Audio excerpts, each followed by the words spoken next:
So everyone, we are on the Realty Plus Real Talk series, and here we talk to industry experts for their honest views and opinions and real facts and figures. And today we have with us architect Rahul Kadri, who's the director and principal architect, I Am Kadri Architects, which is based in Mumbai. In fact, the firm is known for its iconic projects across the country, from townships for Tata's, Jindal's, Reliance, hotels and resorts for Tata Group, college campuses for Symbiosis, and these are just to name a few. But more importantly, architect Rahul Kadri is known for his active involvement for effective development of open spaces in Mumbai.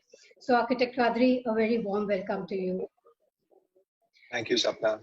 And Mr. Kadri, as I said, that you are quite actively involved with the infrastructure and development. You have been providing thought leadership on that for the Mumbai city.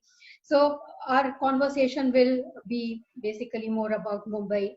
And recently there has been, the development that Metro Shed from RA was moved, and 800 acres has been reserved as forest land instead of the previous 600 acres.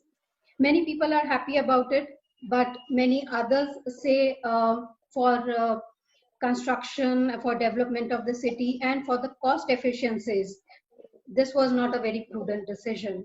What is your take on it? Well, I feel development has to happen, and especially metros. Metros are the most efficient way for us to commute. So they're excellent. They're good in terms of how much space they use, how much power they use, how many people they're able to move, and the cost. But we cannot see these costs in isolation. You have to see how you can maximize everything, or optimize everything, and balance everything. You don't want to give up your biggest assets. Our biggest assets are forests. For Mumbai is our coast. These are all our assets. And if you can find a way to develop without giving up these assets, that's excellent. Because the cost of giving up a forest is so high and can lead to so many problems, especially, now we know the effect development is happening on the planet, and what is it's leading to in terms of all the kind of natural disasters, the storms, the floods, the droughts. Everything is becoming an extreme because of climate change. So I think we have to find a way to balance both these. And I think what the Chief Minister has done by taking a decision of moving it to Kanjurmarg is really a very balanced decision. And in fact, in 2016, this was suggested that this should be done. There was an expert panel of IIT professors, people from NERI, people from all backgrounds, the railways, and they're all said that this is the ideal thing. So it's a very good thing that it happened. It's great for development and for the city and for us as a people going in the right direction. Because the cost that people, the authorities are projecting is about 4,000 crore, extra cost will be involved. Those are my thoughts. Yeah, they are saying 4,000 crore would be the extra cost, but I'm sure that extra cost is justifiable, if we are saving the nature, because we can't replace nature. We can probably get another. Well, I'm not sure whether it's 4,000 crores. I think it'll be much less than that. Mm-hmm. The details are not fully known. It's definitely not 4,000 crores. Okay. But even if it is 4,000 crores, the benefits of joining Metro Line 3 and Metro Line 6, that's another benefit we're getting. So we need to see that there's an added benefit also, that commuters, from all the way up to Bhayandar now are connected all the way to Colaba. So there's an additional component, which is not just a cost, it is a value addition also. So that has to be taken into account. And you see, in the long run, this will not matter, this extra cost. if you lose our forests, it's irreplaceable. So these very short, narrow, 4,000 crores. Look at the utter waste that they are doing for that they were championing the Fadnavis government for the coastal road, right? The coastal road started as a 5,000 crore project to go from Nariman Point to Bhayandar. Today, only 10 kilometers, 9.8 kilometers from Nariman Point till Bandra is going to cost 12,500 crores. That means if you take it on the entire length, now this project from 5,000 crores is going to cost more than 30,000 crores. Right. Okay? And on a benefit, you have seats, 14 lakh more seats. It costs 50,000 people. And we're going to be spending up to 30,000 crores for 50,000 people who use the western side over here. At the most, it will be 1 lakh people. So the cost benefit, if you see, yes, spend on metros, spend more on metros because that benefits the public.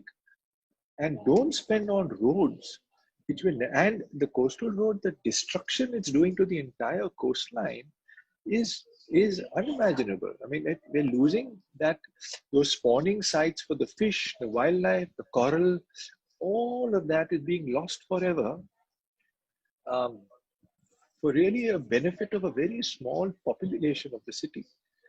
2% of the people who commute will use that. So, we need to see all the projects and then allocate our money accordingly to see where the cost benefit is the best and the cost benefit in metros is the best.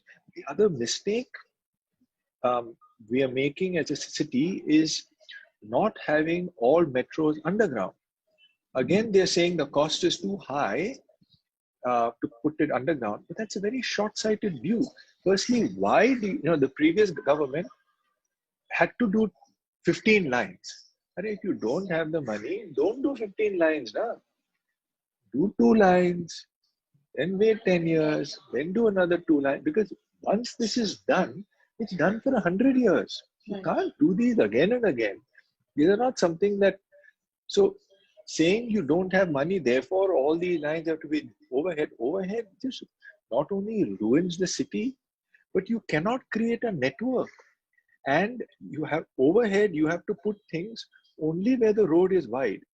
So it cannot go to crowded area. Now see Delhi Metro, you can take the Delhi Metro underground and come up in Chandni Chowk, in the most crowded area. You can never imagine to have an overhead metro there. Not possible. If these things are possible, to reach the most congested areas only if you're underground. So those are again short-sighted mistakes. If the previous government, which this government now slowly, so I don't know, a very, very good one, a good beginning. You spoke about floods and you spoke about short-sightedness. You also mentioned about the cost of nature. Now, flooding is an annual event which we see in the monsoons. Again, some people blame it on unprecedented rains happening year on year. Some blame it on BMC, the municipal corporation, not being efficient. But I'm sure the reason is somewhere deep down a different one. What is your opinion on that? What is the reason for that? See, after the last major floods we had, there was a committee, a Chitle committee, who was appointed to look at all these issues in detail. And there were some very simple things like do a proper mapping of which are the low-lying areas, which are the areas likely to flood all the time. And don't allow major construction over there. Also allow more seepage of water into the ground. Don't concretize everything, because right now everything is becoming concrete, concrete, concrete. So the water can't even percolate inside, right? So it has to flow somewhere. The marshlands, the mangroves, I think everything is getting destroyed. Exactly, the salt pans, all the mangroves, etc., which act as a buffer, right? So all these buffer zones, even normal land, if it's converted from farmland to forest land, if it's concreted, then the rain cannot go inside, right? So the more you convert from earth to concrete, the less the water can seep in. Now, the other thing is that the BMC says every year that our drains, which were designed at the British time, are designed for a particular capacity. And if the rains are going beyond that capacity, there will be flooding. So now we know with climate change that the intensity of rainfall at any given time is going to go up. I mean, that is a known phenomenon. The scientists have said this will happen more and more. So what the BMC needs to do is change its standards. Instead of taking whatever the 100-year intensity rate, need to take the last year's high intensity rate and plan for the future. The be to the standard change. If we are taking away all these buffer zones, shouldn't we look at bigger reservoirs underground where if this rain happens, we can store the water instead of it creating a flood? So, for example, Japan has millions and millions and millions of liters of underground tanks. So when there's high intensity rain, it's stored downstairs and then it can be reused again. So we need to look at all these methods. So, all this also stems from the Maharashtra Town Planning Act, where our Town Planning Act needs to be reformed, where these new issues need to come into the act and tell the government, you have to plan for this. We just released the development control rules. But in the development control rules, as per the Maharashtra Town Planning Act, there is no need for them to worry about the flooding and take into account flooding, etc. So there's nothing in the plan for that, right? But if it comes in the act that you have to consider it, you have to have a plan, a 5-year plan, a 10-year plan for this, and it has to be considered, then it will happen. So those are also the reforms which need to happen in our acts. It basically comes to, the planning, we need to plan in advance. The government agencies need to plan in advance.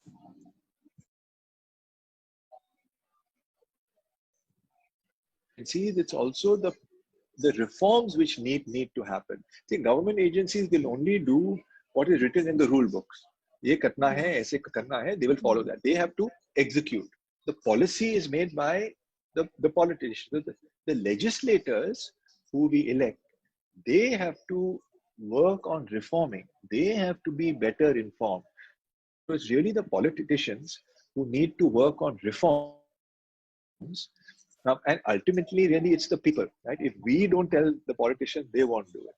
So it's the people who need to build up the pressure so that politicians say, okay, karenge, and they take it up and they do it, and then they pass it on to the bureaucrats. So really, it starts from the people. We can't expect enlightened politicians to come from somewhere who will know everything. So really, the responsibility in a democracy is people have to make noise, right? And people have to agitate to some extent and tell the government. But the government has to be willing to listen. The previous government would not listen. Government at least listens a little bit. So we need to ensure, firstly, we elect governments who will listen to the people, and then they will act. And I think we saw a good example. Our responsibility is here also. We saw that good example in RA where people protested that they didn't want this construction happening, and finally we have a positive outcome on that. Another major problem for Mumbai is the housing.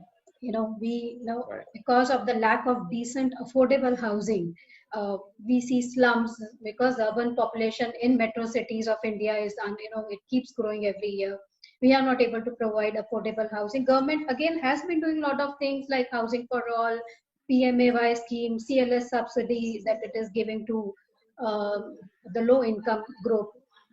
But what are your views on the solution for housing in Mumbai? How can we slum redevelopment again they are doing with private developers, but what would be the where are we going wrong?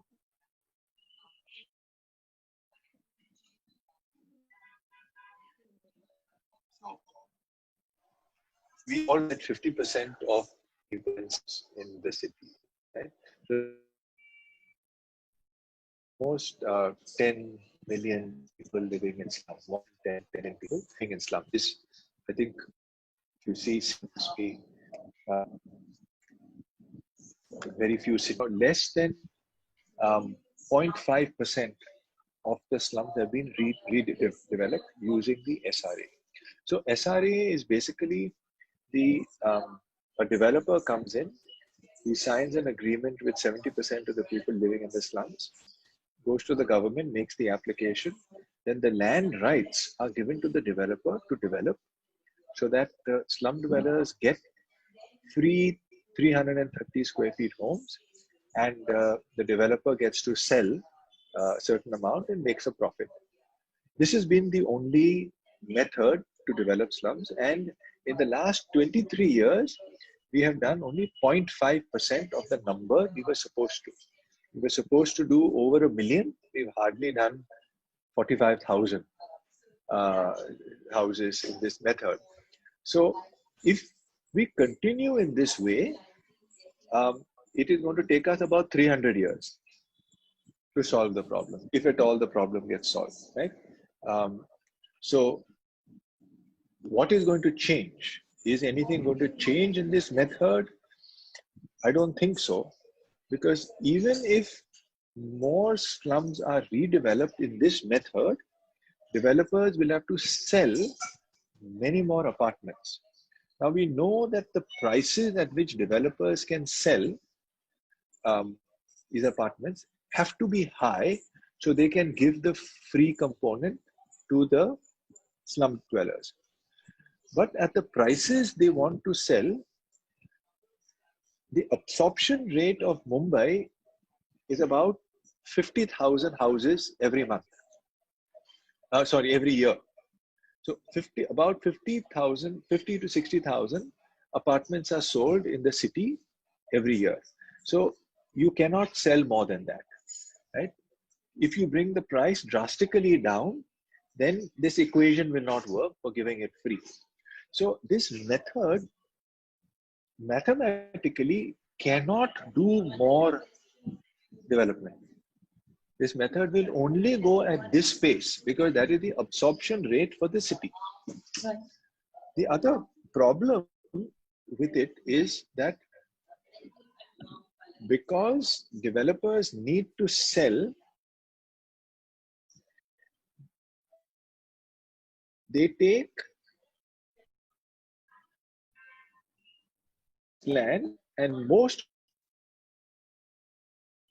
and extremely dense. There are 2 lakh people living per square kilometer on that land. That density is extremely high. The average density of Mumbai is 20,000. So this is 2 lakh already, so it's already very high. Then the developer wants most of the land for sale. So all the slum people are now put on 25 to 30% of the land. So their density goes up to 6 lakh or 8 lakh square feet.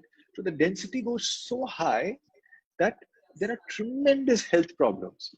There are health problems. There is no light and ventilation. There is garbage issue because the buildings are so close to each other and so tall. Safety women, because now the building twin story. There's a society that maintains the lift, etc. They have to use the staircase. So crime is high. Infectious diseases are extremely high. So for the slum dweller, actually, this is not a solution. Even though we have said 45,000 slums have been redeveloped, they've been redeveloped in a very bad way. Because what is the main problem with a slum? The That's main what problem experts with say. a It's slum, like vertical slums we are creating.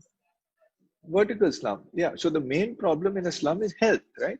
There's no light, ventilation, etc. So the same thing is repeated here.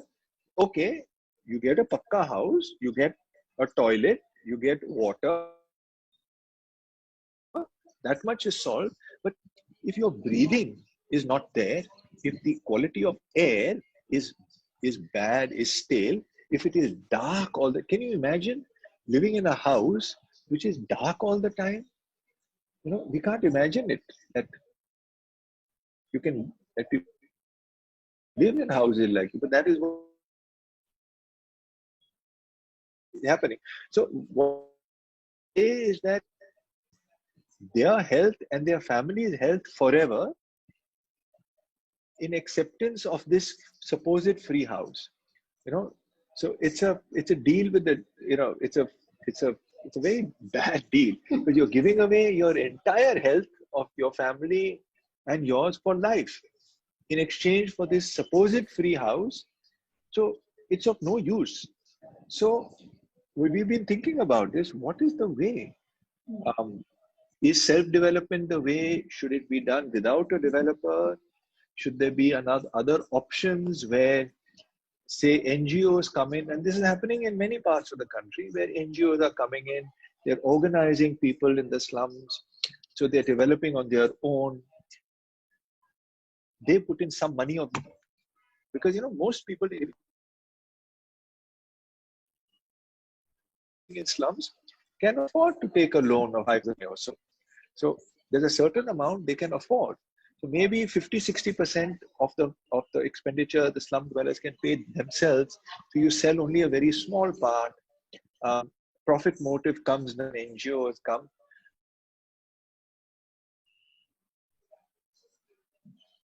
comes up with a problem. You will sale possible. Solve, I feel, is not a workable thing at all. Instead, I feel a more workable thing is slum people redevelop themselves by taking a loan, and they redevelop only the size they can actually afford by taking a loan themselves. So they come down 100 square feet. So it'll be a room, kitchen. They get a toilet, they get one room. So 200 square feet, because 200 square feet cost about, and that is an affordable thing for them. So instead of free, it needs to become like this. Um, Otherwise, I don't think we can solve the problem any other way. Self-development, and But in fact, government, self-development is the yeah, only way. This, yeah, yeah, correct. And in fact, government yeah, is now providing CLS subsidy for developing your own house. So they give a subsidy on the loans for these projects. So that's a good thing. Again, right. housing is big problem. You spoke about health, and this current pandemic, we saw how the infectious disease spread across these pockets more. But we also see the example of Dharavi, where they were with such a good management, they were able to control the numbers. But the negative side that we came to see during this pandemic was the crumbling of our healthcare infrastructure across the cities of India. If we are talking about Mumbai, we will not even talk about the number of beds or the number of hospitals for the general public. That's a discussion, different discussion. But the quality of healthcare facilities. So, what are the lessons learned on that aspect? Um, so before we come to quality, I think we need to talk about numbers and investment. Because the Hmm. government has been investing both in the center and state on healthcare last 30 years. So education and healthcare, they've been under uh, investing tremendously.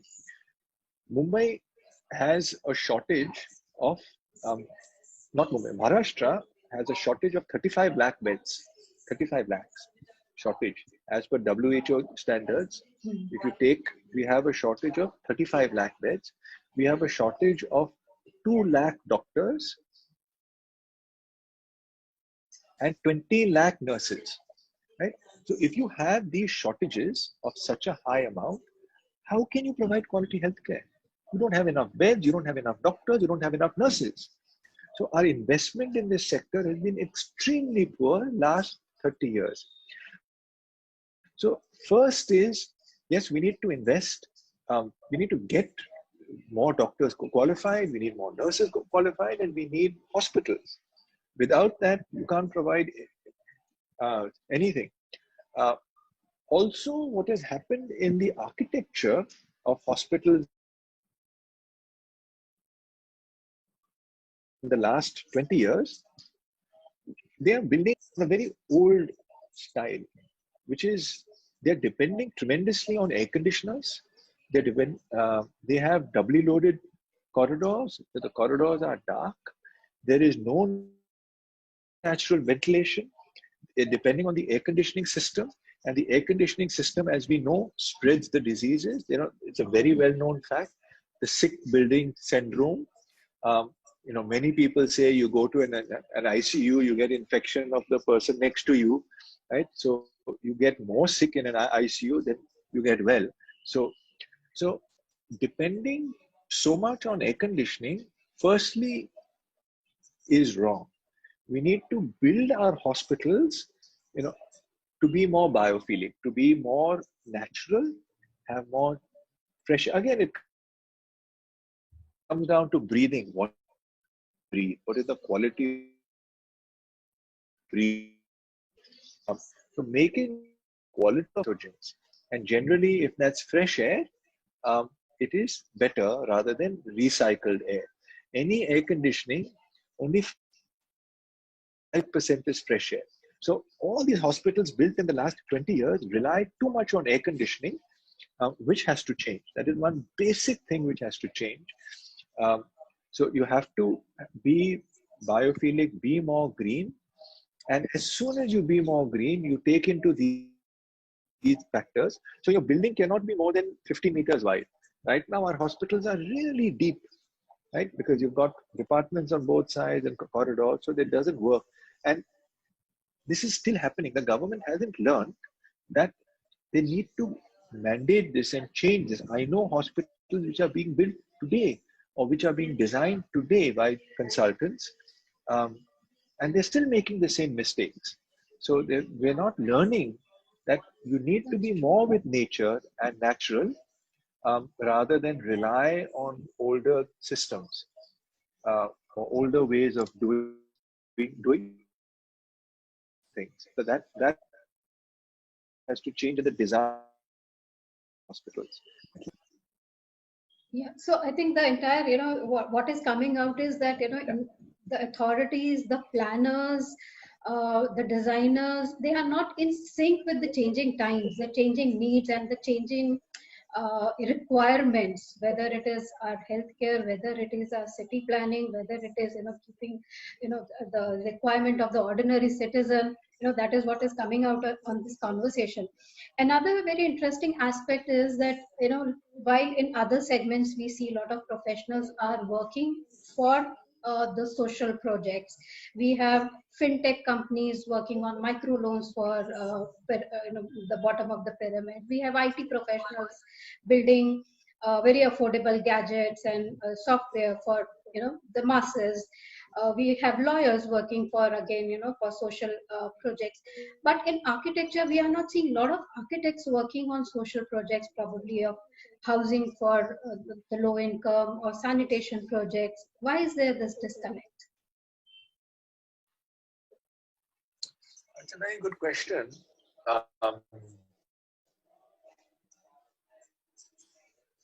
I think it's changing. I think architects' mindsets have been more that you need a client, and what the client's vision is, you try to fulfill. And that has been the traditional mindset that architects Um, Even when we train school and college, we are not, taught to think that you can create the project, that you can be the creator in a sense that you can have a NGO, and if you feel a school needs to be built, that you can team up with others, raise the funds, and then build it. Um, that's not how our education system kind of talks to us or has us think. Um, I think that's the main thing. We don't have enough role models in India who are doing it. Um, the people we look to have done more traditional work. Maybe also all the magazines and books people read, it's only about commercial projects. So the exposure to these kind of work, you'll be surprised. There are many architects doing this kind. So when you start look slums in Thana, there are architects working. There's a group of architects working, helping people with housing. In Bombay, there are groups of people doing it. So there are not in the numbers we need, and these people don't get the exposure that they should because there's nobody benefiting from that, right? So it's changing. I think there are many architects looking at public spaces, designing public spaces, etc. What we've not worked out still is the funding model. How do we sustain ourselves whilst we do this work? Like how will, if we have a staff of 4 or 5 architects working in an office, how will we pay them? What will that method be? So that sustainable model has not come up, but it is beginning now. We'll see more of, but good. I think it's also because of the fact that we are not giving due recognition to architects, for their work. We need to realize their importance in any of the projects, whether it is, as you mentioned, government projects or anywhere. We need to recognize their contribution and importance, that they are a very important part of it. And once we realize this, then obviously we'll start engaging more architects proactively. Maybe the government authorities will start engaging more proactively the designers with them. And for designers also, it is going to be like a challenge to their capabilities. I'm sure they will be interested to be part of such projects.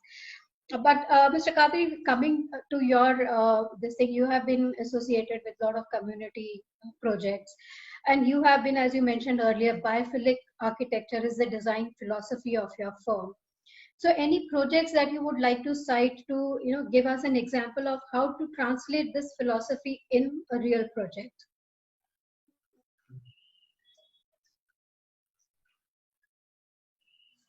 Well, all we really are very careful that it works very well on the site. We know that people thrive with nature. People want to be with nature.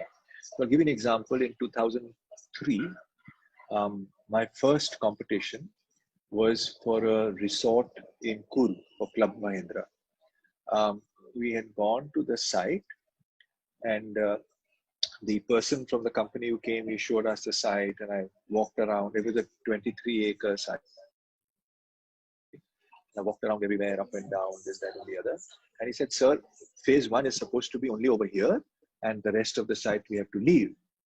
So I said, "No, sir, phase 1 cannot be over there. Phase 1 has to be here, where I am."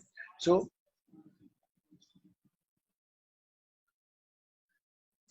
and the other thing he said is that, I have come with 6 architects on this site. Most of the architects have gotten out of the car, looked around, and said, very good, sat in the car and went back to the hotel. You are the only one who has made me walk for 3 hours up and down. And I even climbed some trees to see what is the view from up, etc. And he took a picture of me and he sent it to his bosses. He said, this architect is very good. He climbs trees also to really get an understanding of the site. So one is to get a deep understanding of the site. Then the other is, when you're walking around the site, etc., there's usually one place you come and stop. Right? Naturally, you come and stop in that place. That's a very important place. And that, for me, that's usually the starting point, that the project has to begin here. Because this is, when I walked around, I came and I stopped over here. There's some meaning in this place. Other places I didn't feel like stopping. I was walking, but I stopped here. So I told him it has to start here. When I came back to Bombay, I told the team, the site is beautiful, but behind every architect, a few months down the line, is a bulldozer, right? Because the bulldozers are going to come to make the buildings and to destroy everything. So I said, it's beautiful and it's sad that we have to build anything over there. So we'll have to be very careful of how we locate the buildings. I don't want a single tree cut. We have to mark each and every building tree. I don't want a single tree cut. And it should seem like we built within the trees, and people really get a flavor of this.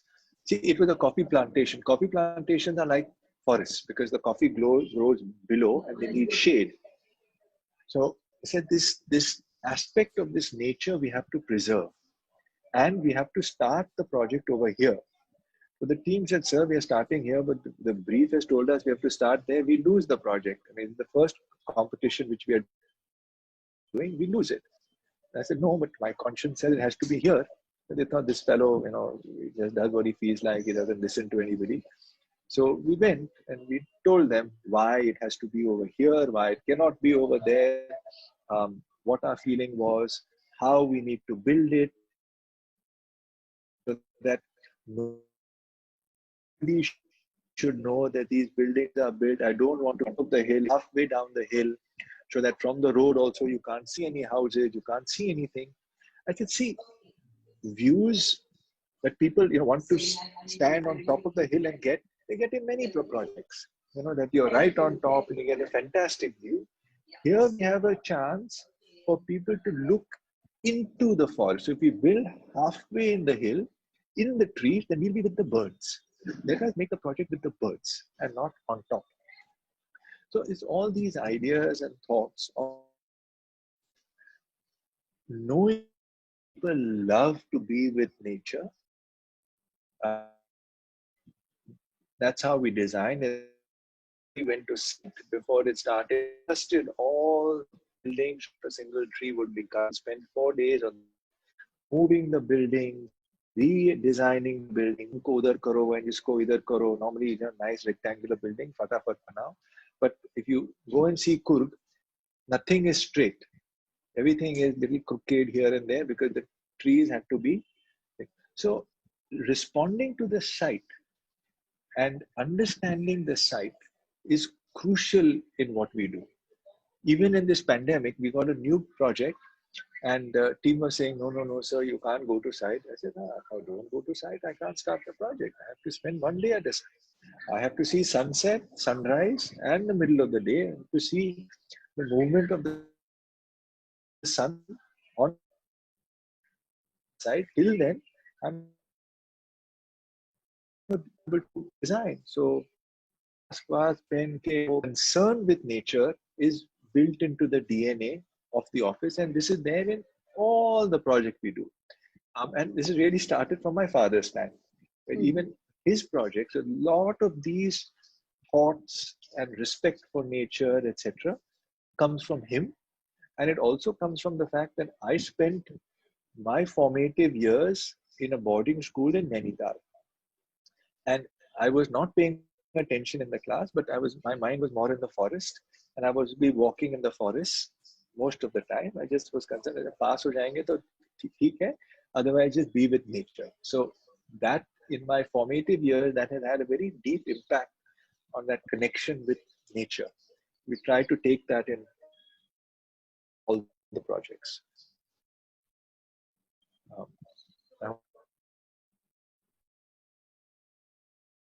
answer to your question. Right, and in fact, this is, that connection is very so visible in all the projects that we see from your, from your portfolio. But in fact, architects today are using Google Earth to visit the site. So, so that is a उससे नहीं new way होता of doing things. उससे नहीं होता We have been told. So, but like you said, yes, unless you are there on the ground and you see things, that's a completely different, way of doing things. Uh, Again, anything for our young architects that you would like to give them an advice? yeah.